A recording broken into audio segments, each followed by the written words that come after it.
and welcome to another episode on the Self-Help University podcast. My name is Devin, I'm your host, and I'm here to help you guys on your personal development journey. Now guys, before we get into today's podcast, I'd like to say a big thank you to everyone who's been listening to the podcast and a big warm welcome to everyone who's finding the podcast from this episode. We have been working so hard on the podcast and I'm so grateful for each and every one of you. But today guys, I have a very interesting story, and I know I start off all of my podcast episodes by saying I have something very interesting for you guys, or I have a very interesting story for you guys, and that's because I do actually put a lot of time into planning what I want to talk about on my podcast. I actually have a little notebook, and I have about 30 solid ideas for podcast episodes that I want to write and talk about. So I'm just so grateful that I can actually sit here and discuss it with you guys and have an audience that will actually be willing to listen and engage with my content. So what I wanted to talk about today, guys, was my 31-day quit from social media, my 31-day absence from the social world. So that means no Snapchat, no Facebook, no Instagram, no Twitter, nothing like that, okay? And a lot of people might be saying, okay, that's not really that hard. But if you're a millennial, or if you're a Generation Z, or if you're under the age of, I'd say, 30, you'd find it pretty challenging. And a lot of people think, nah, it's not a distraction, it's not. You check your screen time on your phone and you have about 8 hours clocked up in the day and like 100 and something pickups of your phone, unlocking your phone and picking it up and putting it back down again throughout the day. So when you look at it in a big picture, the time adds up like a lot. And the first thing I realized was, okay, this is going to be difficult because I used to put hours upon hours on my phone being on Snapchat and Instagram. I run an Instagram page for my photography, and I used to be posting on there every single day, sometimes multiple times a day for months. So to kind of wind all that down and just put a full-on halt to all of that work was a big commitment. But I said, you know what, a lot of times when people are trying to give up stuff, they kind of gradually do it. Like if you want to give up eating chocolate, maybe if you're eating maybe one chocolate bar a day, maybe eat one every 2 days or every 3 days. But for me, I feel like I have the dedication and the motivation to just quit, just right there and right then and there. I think I have a lot of willpower, and it's something that I pride myself on, because when I am interested in something or when I want to do something, I will do anything in my power to achieve it, okay? So I said, you look, I just left Snapchat, okay? I left everything. I sent out a mass text message to all of my friends saying I am quitting my phone for a couple of days. I only intended to do it for a couple of days, but when I got to my second day, I said, a couple of days just isn't enough. So I set a calendar marker for 31 days. So right now it's the 14th of August when I'm recording this. My 31 days will be up on the 16th. So when you guys listen to it, I think it should be the 17th this is going up. And that means I will have completed my 31-day anti-social media detox. And honestly, I'm not finding it that hard. A lot of people might think, you know, how are you lasting? How are you surviving without the Snapchat memes? What I found is that after the first day, it lost all effect on me. I just did not care. And it was a very unhealthy behavior that I had developed, because I was the type of person where I'd be on my phone nonstop. If I'm doing assignments for college, I'd be on my phone as well, or I'd be just distracted. When I'm in bed, I'm on my phone. I'm the type of person that will be on my phone until I fall asleep, and then I'll wake up with my headphones wrapped around my arm or something the next morning. You know, I fall asleep while I'm on my phone. When I wake up in the morning, the first thing I check is my phone. When I'm eating breakfast, the first thing I check is my phone. When I'm in college and I'm waiting for a lecture to start, I'm on my phone. When I'm out of the lecture, I'm on my phone. It's just an unhealthy behavior, and I think people are so attached to their phones. And I wouldn't even say it's their phones, but it's more of the instant gratification that their phone gives them. It's kind of like, you don't want money, you want the thing that money can buy.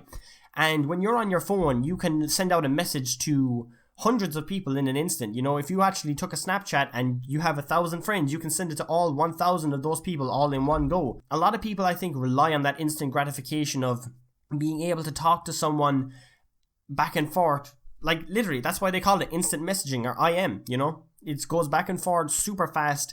And people just want that instant gratification of, okay, I'm going to go on Amazon, order this, and get next day delivering. Even to wait a week for something on Amazon for some people is like, oh my god, the third world country we're living in. I thought we were living in first world country. That's just such a first world problem where you're complaining about, you know, getting something from Amazon and having to wait a week. And if you're one of those people, think you are getting an item that you have selected without even having to talk to anyone in person from home. You ordered it from home. It's not as if you went to the store, ordered it, and they said, we'll send it to you in a week.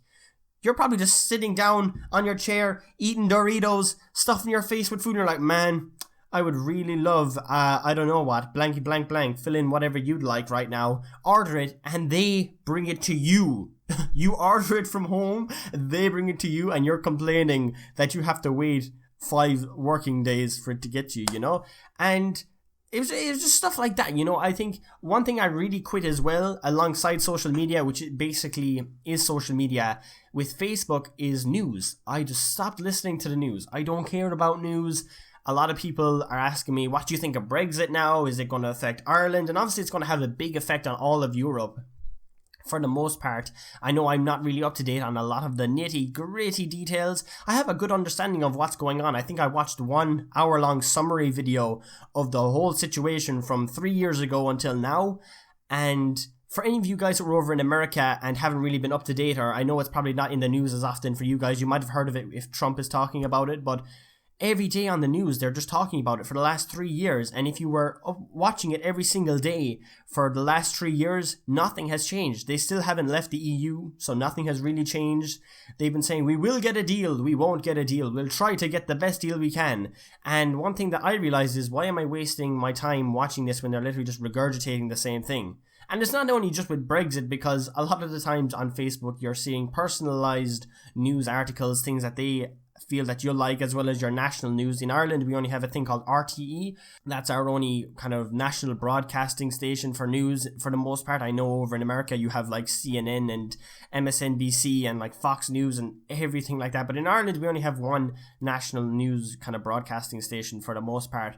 But I just don't care about news anymore. And that's one thing that really, I guess, caught my mind when I quit social media, because a lot of the news, as tragic as all of these mass shootings and murders and terrorist attacks are, for the most part, they're flash news, they're flash in the pan, okay? It happens, it's really big, it blows up on social media, and a week later, everyone forgets about them. Okay, I'm sorry. You can't say that, oh my god, how could you be so insensitive?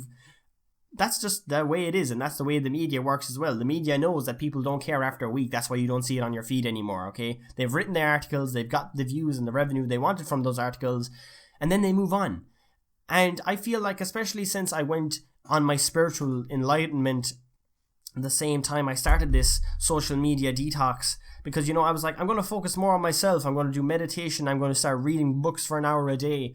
I realized that, and I've mentioned this on other podcast episodes, that when I tried to do those things in the past, I'd be dying to do them, because I'm like, I don't want to, because like I'm halfway into this book and I just want to look at my phone, someone's Snapchatting me, I don't want to be here reading this book. I had to force myself. But now I am habitually reading for an hour a day. I'm habitually meditating for 30 minutes every single day. I'm habitually going for a walk every day and eating better, and just overall focusing more on myself so that I can be happier. And when I interact with people, the interaction is more beneficial for both of us, because I'm in a better mood and I can provide more value to them when I'm interacting with them. But if you've watched my other podcast episodes, I'm a strong believer in things like the law of attraction and high, vibrational frequencies, and you have to raise your vibrational frequencies and attract more positive things into your life. And when you're hearing these tragic things on the news, as tragic as they are, and don't get me wrong, I obviously sympathize with the families of all of these knife crimes in England, or murders, or mass shootings, or terrorist attacks. Of course I sympathize with the families, but in reality, I mean, like, I don't care? That sounds so bad to say. It's not that I don't care, but I mean, it's really negatively impacting my life, and as sad as I might be, it's not really going to help the situation. So what I try to do as best as I can is avoid any type of news. Even when I'm driving my car now, I just listen to music. I don't listen to the radio for news or anything like that anymore, because I feel like news is just made to distract you. And I'm not saying mass shootings and terrorist attacks are fake, but we don't even know how many things in the news are faked. Like, if you go online and look up fake news, a lot of the stories, like, not just news and publications or stories, they haven't just been manipulated, but full-on news stories and news articles are just made to fill up time in, maybe the hour segment that the news has at 6 o'clock every day. So why do I want to listen to that? Number one, if it's fake, and number two, even if it is real, I don't want to be listening to things that are negative. I'm trying to keep my day as positive as possible, because if news is important, and it is extremely important, where everyone needs to know about it, I will eventually hear it from somewhere else other than the news or my phone, okay? Someone will mention it to me. I mean, think of how many things are in the news every single day, and then the next day they're completely forgotten about. Okay, I'm just saying, but that's one major thing I realized when I quit social media, and for me that was particularly in terms with Facebook, because Facebook has become basically the social media news site. Okay, how many people write a post on Facebook anymore? Most people just post photos, if anything. I think I changed my profile picture on Facebook like a year ago, and before that it was like 2 years ago. Like, I don't really post anything. I might tag my friends in a meme or something like that, but even with that, endlessly scrolling through timelines and scrolling through meme pages are just, it's just made to distract you. It's made to distract you, and people are saying, oh my god, you're just not using social media responsibly. But I mean, it's designed. They have addiction engineers, people who work in human psychology, being like, they're working with the UI, the user interface designers, being like, how can we make this thing more addictive? And I know that because, number one, I study sociology in college, and number two, I do computer science. So I've been looking into jobs about it, and especially with web development, they want UI designers who have a qualification in psychology or sociology or philosophy, or things that, you know, you understand how people work and how people think, so that you can get them hooked on the app more. It's designed like that. And a good example of that is, do you ever post a photo on Instagram, and okay, you wake up the next morning, you're expecting some likes on your photo, as we all do, and you log onto Instagram, and the little heart in the bottom right hand corner, you're expecting to see a little pop-up of how many likes you got. But you'll notice when you do that, you're waiting maybe 2 or 3 seconds, and then it pops up. It's because they have trained you to look at it for 3 seconds, and then it pops up. You know, that's like it's a psychological trigger that you're expecting that dopamine hit. It's a real thing. I'm telling you guys to look it up, because I don't want you guys to just believe everything I'm saying. Okay, I'm not saying everything that I'm saying is 100% true. Well, in my opinion, I believe it is true. But what I'm saying is, especially when you're looking at news or even podcasts, because podcast is my personal opinion, it's my podcast and I can do whatever I want with it. I want you guys, if you have any questions about it, to not only leave a comment down below, and I'll happily reply to you and give you my opinion. I want you guys to go and do your own research, because I think it's now more than ever, with all of these social media apps and news outlets and articles being written and things just going completely viral, I think it's important for people to fact check a lot of what they hear, because a lot of the viral stories, if you look into it, they're not that viral. Like, how many times have you seen TMZ make a big situation out of something that was literally nothing? Like, I can't really think of an example off the top of my head, but if you go on YouTube and search up TMZ, they'll have some viral video title, and then literally it's just a celebrity doing something like, I don't know, you know, it's just someone, it's a celebrity just living their normal life. So I think it's important for people now more than ever to fact check what they read online, because not only have I said in the past that you are the product, you're the byproduct of the 5 people that are closest to you, but you're also the byproduct of your environment in general. So I think the music that you listen to, and I'm not saying that if you listen to one sort of music that you'll be different to another person. Maybe it might affect your mood, maybe, I don't know, but I mean, I'm not saying that. I'm not saying, oh my god, rock music is the devil's work. I'm not that type of person, but I'm just giving you an example. Or it'll mold your opinion. I think that's a fair enough statement. If you listen to a certain rapper and they have a certain political opinion, statistically you're more likely to sway with them, especially since you engage with their music a lot and you enjoy their music. Or if you watch a certain TV show and it portrays a certain situation in a certain way, you might believe that more. So I think it's good to be a well-rounded person in terms of your knowledge of what's actually going on in the world. And I know I'm always saying, don't be watching the news, it's just full of negativity. If you guys want to watch the news, go and watch the news. But I'm just explaining to you guys about how I kind of coped with my 31-day detox. And I say the word coped very lightly there. I don't mean cope as if I was, rocking back and forth on my knees in the corner of my room in pitch dark with a candle.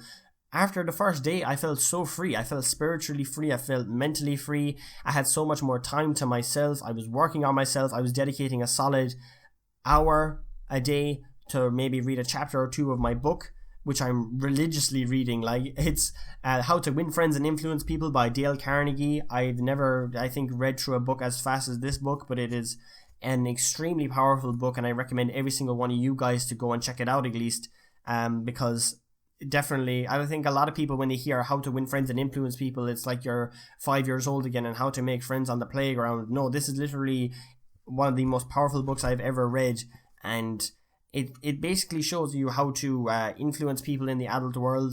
And when I say influence people as well, I don't mean, make them your slave or anything like that, or manipulate them, but it's just, it's a guide to social interactions that a lot of people don't even think about. And when you really read it, it's going to change your perspective on how you interact with people and how you can basically have more successful human interactions with people. So if you'd like to go and check that out, I'll link it down below. And speaking of that, guys, if you have a Kindle, which I know some of you guys might, then you can actually go and check that out down below in the description. If you want a free trial for that, you can go and check that out. And if you guys would actually like to listen to the audiobook version, because I know a lot of you guys, you might be commuting to work, commuting to college, or you might just be busy, or maybe reading books just isn't for you and you'd like to listen to it, because I know a lot of people, you'll remember a lot of things by listening to it. It's how we remember song lyrics. So if you guys are more into audiobooks, I actually have an Audible free trial down below for you guys. And if you guys would like to go and check it out, just check it out in the link down below. And to full disclosure, guys, I'm not sponsored by Amazon or anything like that. But if you guys do decide to sign up for a free trial, don't worry, it's totally free. I will get a small commission from Amazon just for, I guess, directing you guys there. But don't worry, guys, I'm never going to promote anything on the podcast that I don't feel is worthy of my attention, that I can drive and the traffic I can drive to those, I guess, external sites and stuff like that. But basically, the only thing I'm ever really going to recommend to you guys is books that I find effective and books that I personally read myself. I mean, I wouldn't recommend something that I didn't think was effective. So yeah, guys, that's that little section over, I guess. If you guys would like to go check it out, all the details will be down below in the description. Another major thing I realized after I quit social media after a day or two was that I felt a lot more calmer, a lot more patient. And I'm saying this in terms of doing this with my meditation, with reading every day, with being more grateful and more thankful, because I feel like if you just quit social media, you get really bored. It's like the Wi-Fi goes out in your house. You're like, oh my God, the world is ending. Call 911. I've been there. I've been that guy. I have been there. If the Wi-Fi used to go out, I'd go crazy because I'm like, how am I supposed to fill my time? But when you find other ways of filling your time, you don't see them as a thing to be like, I'm just going to pass away the time until the Wi-Fi comes on. I genuinely dedicate time to reading for an hour a day, and I dedicate a half an hour of my day to meditating every day. And they don't just become things that are time fillers, or it's like get out the old board games if the power goes out type of thing, because books, they're an infinite resource, okay? And they're an untapped resource, as I've said many times before. If you read a book, read it again. You can just keep going over and over and over. And especially when I read self-help books, that's what I admire a lot about them. It's kind of like when you watch a TV show, if you really like it, you'll watch it again. Like the first season of 13 Reasons Why, I watched it about 5 times. I know, but we all have that one show that we absolutely love. And maybe if it's a movie, you've definitely seen it, like Christmas movies, you just repeatedly watch them, I guess. But especially with books, I feel like it takes a lot of effort to read through a book. So I feel if it's a story book, like a novel or something like that, it might be hard to finish it and then immediately read through it again. But when it comes to self-help books, the information in there, it's only going to settle into your mind more the more you read it and the more you go over it. So that's why I would highly, highly recommend the book, How to Win Friends and Influence People. If you guys just want to get a glimpse of what I'm reading at the moment, I think if you go onto the webpage on Amazon, you can actually look through the first few pages and the contents of the book, and maybe even just read through the reviews, because it's got 16 million copies sold, and the book came out in 1936, so it's almost 100 years old, and the knowledge in it is actually so relevant to today. And it's actually scary how, I guess, predictable humans are. As much as we think we're unique and everything like that, you're just like, I'm so unpredictable, haha. When you're looking in the big picture, we're all basically the same. And it's scary to think that, because if that's what a book can teach you, imagine what all these companies with that harvest data, like Facebook and Google and stuff like that. And I'm not really against it, because you signed up for it, but imagine how easy it is for them to kind of predict your behavior and your opinion and who you're going to vote for in the election. And that's how they can target kind of advertising at you, because a lot of people think my microphone is definitely listening to me. And as paranoid as it is, and as accurate as you might think that you are in terms of they're definitely listening to me, because I was just talking about that, no, the algorithms that they have are so precise that they can just predict exactly what you want. Like if you search up this movie and this movie, we're going to be like, we think you're going to like this movie. Or if you were on Amazon and you're searching up cameras, and then on Facebook all you see is camera ads, it's not because Google was listening to you. It's because Facebook has cookies within other websites, and they can see what you're looking at, so they can advertise to you. Because think about it, I don't really see the problem with targeted advertising, because you're going to see an advertisement anyway, so you might as well see one that's personalized to you, so that you're not just seeing random things. Like, if you're really into tech, the last thing you want to be seeing is dog food. The best thing that they could be advertising to you is new computers, new keyboards, new PC parts. If all you're constantly looking up on Amazon is books, what would be the point of them advertising, cooking equipment or cooking materials to you? It doesn't really make sense. But yeah, guys, that's basically it for today's episode. I mean, this was more of a sit down and talk. I didn't really have a main point. I just wanted to tell you guys about my experience with my 31-day detox on social media. And yeah, all I can say to summarize is it's been the best decision of my adult life to give up social media for a solid month, because I feel like even when I do go back to social media, I'm not going to be on it as much. I just don't see the value in it as much. And I've worked so hard on myself that these are habits that I've built over the last month, and I'm not really going to let them go.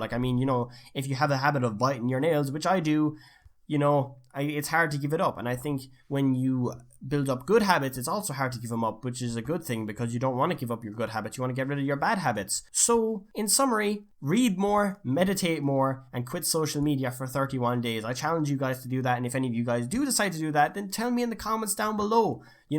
Do it. Go for it, man. I highly encourage it. If you want to be more productive, if you want to have a more fulfilling life and a more, productive day and a more fulfilling, atmosphere around you, because I start to see things differently. I'm more understanding, I'm more patient, I'm more calm, I'm just more motivated than ever to work.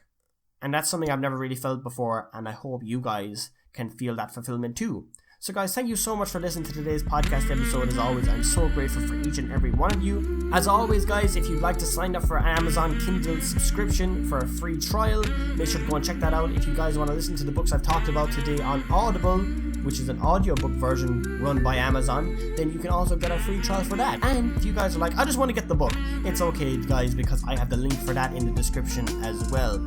Thank you guys so much for listening. Have an amazing day. I'm so grateful for every single one of you. And I'll see all you amazing people on the next podcast episode.